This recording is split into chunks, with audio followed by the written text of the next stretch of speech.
3 model orang yang tidak dapat menikmati hidup. Pertama, saya mencatatnya sambil introspeksi diri ya.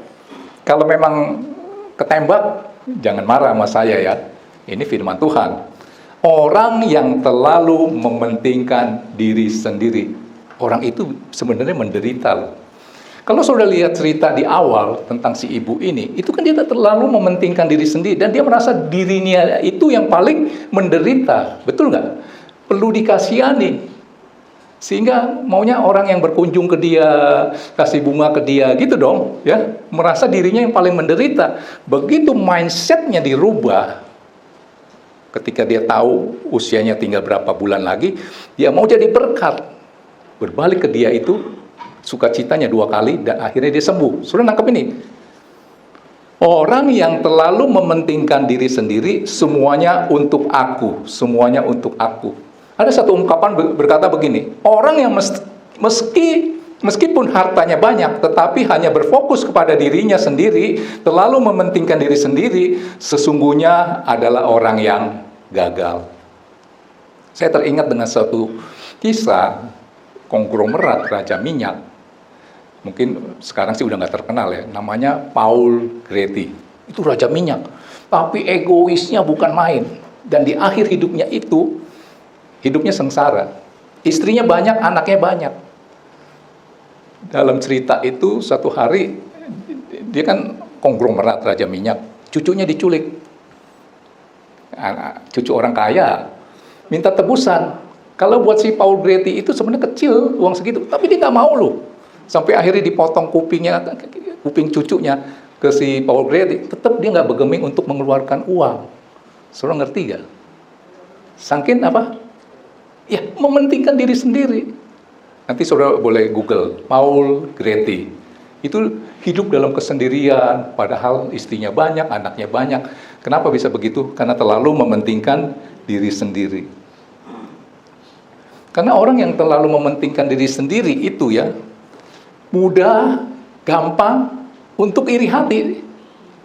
Artinya apa? Memberi kesempatan kepada benih dosa. Saya udah katakan manusia begitu lahir, begitu dia bilang, wah itu ada dosanya. Kodrat dosa apa? Mementingkan diri sendiri.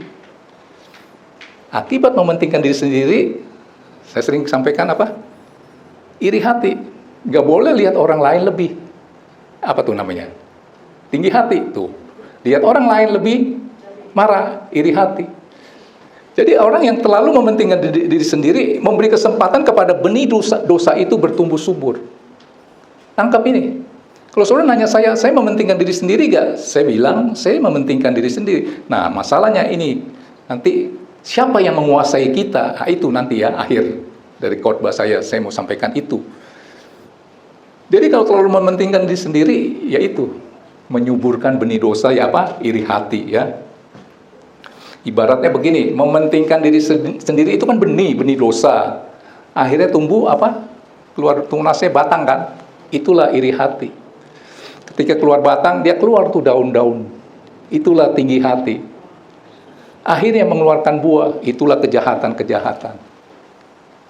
Sudah nangkep ini? Coba keluarkan.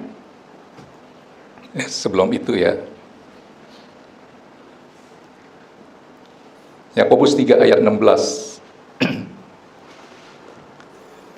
Yakobus 3 ayat 16, cepat. Sebab di mana ada benih dosa, mementingkan diri sendiri tadi benih, terus dia tumbuh menjadi batang, yaitu iri hati. Terus akhirnya keluar daun-daun itu apa? Jadi tinggi hati.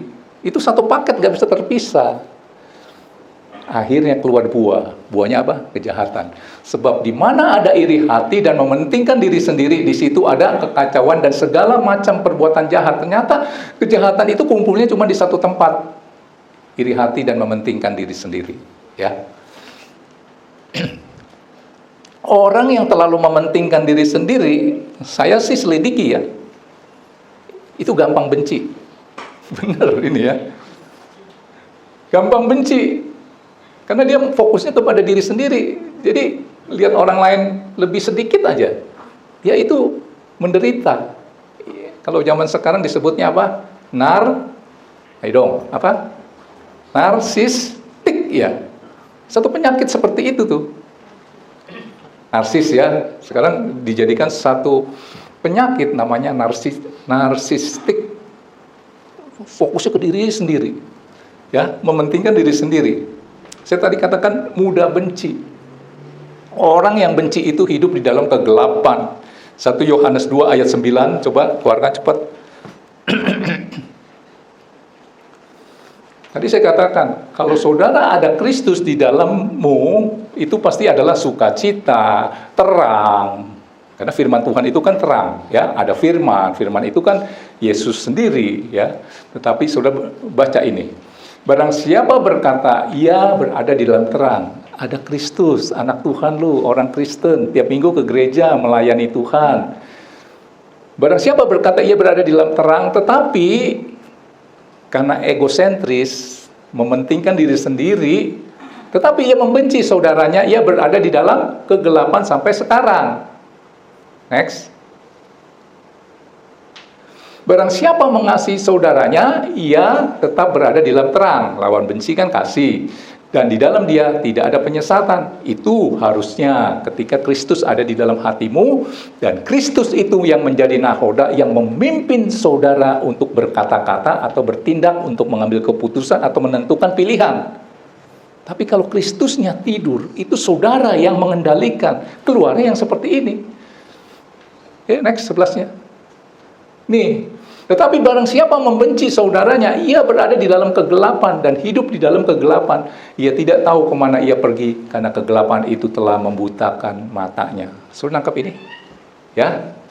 Orang yang tidak dapat menikmati hidup adalah orang yang terlalu mementingkan diri sendiri. Berapa minggu yang lalu saya kan sampaikan sesuatu begini. Ini cerita tentang pemain tenis bernama Arthur. As itu bacanya apa ya? As ya. Dia juara tenis terkenal. Sampai satu hari karena dia mengalami satu sakit jantung, dia harus ditransfusi darah. Ternyata transfusi darahnya itu, jarumnya itu ada virus AIDS bekas orang, mungkin nggak tahu bagaimana. Ketika darahnya ditransfusi ke pemain tenis yang terkenal bernama Arthur ini, akhirnya dia terjangkit penyakit AIDS dan usianya nggak bisa lama. Dia kan terkenal, itu kan penyakit sebenarnya memalukan ya, penyakit AIDS. Akhirnya dia mengumumkan bahwa dia terjangkit penyakit AIDS. Orang kalau kena penyakit AIDS biasanya dihindari ya. Sebenarnya nggak harus seperti itu. Nggak berani deket-deket. Kalau saya bilang Aprianto dapat penyakit AIDS, saudara berani deket-deket nggak? Mungkin nggak ya. Itu pemikiran yang salah. Tapi dia berani mengumumkan. Dan dia ditanya, apa tuh perasaan hatimu? Kok bisa ya sampai seperti itu? Selalu tahu dia jawabnya apa? Kenapa? Maksudnya gini, menyesal nggak sih? Cuman gara-gara transfusi darah, oleh karena mau operasi jantung atau bagaimana? Akhirnya jadi AIDS. Matinya bukan karena sakit jantung, jadi AIDS. Dia diperkirakan usianya paling 1 tahun, 2 tahun. Saudara bisa bayangkan. Ada nggak sih timbul penyesalan, terus nyalain orang, maksudnya nyalain rumah sakit lah atau apa? Saudara tahu dia jawabnya apa? Kenapa saya harus menyesal? Waktu saya terpilih sebagai pemain, itu dari 50.000 anak, dikatakan begitu, yang mau coba masuk di dalam turnamen itu, hanya kepilih saya. Saya nggak pernah bertanya, kenapa saya yang terpilih? Dia bilang begitu. Nah, kalau saya dapat sakit oleh karena transfusi darah, kenapa saya harus bilang, kenapa saya? Saudara, kalau anak saudara kayak Franklin dan Murni, anaknya divonis dokter sakit kanker darah, terus dia bertanya, kenapa Tuhan? Kok harus anak saya? Si Ben, saya sudah melayani Tuhan sebagai guru sekolah minggu. Kenapa bukan anak tetangga yang ke gerejanya aja setahun paling 2 kali? Sering. Saudara nggak boleh ngomong seperti itu. Saya lihat Franklin dan Murni nggak ngomong seperti itu. Sebab kalau anakmu dapat beasiswa, pernah nanya, kenapa saya Tuhan? Padahal saya kurang setia sama Tuhan. ke gerejanya aja bolong-bolong. Kok anak saya kepilih mendapat beasiswa ke Jepang atau ke Amerika? Kenapa bukan anak tetangga? Anak majelis gereja. Nah, saudara nangkep ini? Ketika kita tidak mementingkan diri sendiri, di situ hidup kita jadi bahagia. Saudara nangkep ini? Pertanyaan di sini, hidupnya tetap bahagia. Saudara tahu akibatnya apa? Ketika dia mengeluarkan pernyataan seperti ini, seperti itu, di dalam stadion yang besar itu, ada satu lapangan, apa itu? Nama dia diabadikan. Orang itu dengar pernyataan dia, tersentuh hatinya. Sampai sekarang dia terkenal. Ada lapangan namanya Altur, apa gitu ya. Oke. Kedua, orang yang tidak dapat menikmati hidup adalah terlalu banyak keinginan. Ya.